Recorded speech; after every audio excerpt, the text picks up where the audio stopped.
Koalícia chystá zmeny volebného systému. Chce naviazať príspevok pre strany na životnú úroveň ľudí a zvýšiť kvórum.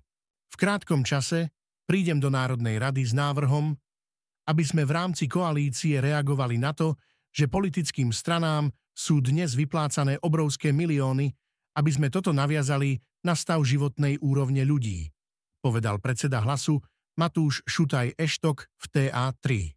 Premiér Robert Fico navrhuje zvýšiť sumu kaucie, ktorú musí politický subjekt zložiť, ak sa chce zúčastniť parlamentných volieb na 500 000 eur.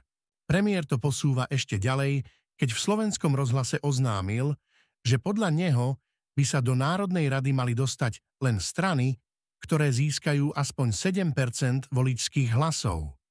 Doteraz na vstup do parlamentu stačilo 5%. Pozrime sa spolu, ako by to vyzeralo práve v tomto prípade. Samozrejme, treba tieto informácie brať s odstupom, pretože veľa sa ešte môže zmeniť. Voľby by v septembri minulého roku vyhrala strana Smer, nasledovalo PS, Hlas, Olano. Ostatné strany by do parlamentu nepreliezli.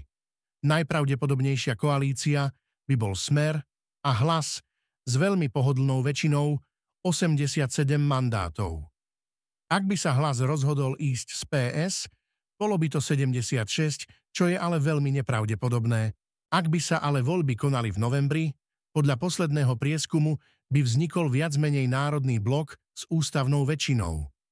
Voľby by síce vyhralo PS, ale progresívci by ostali sami a nemali s kým zložiť vládu.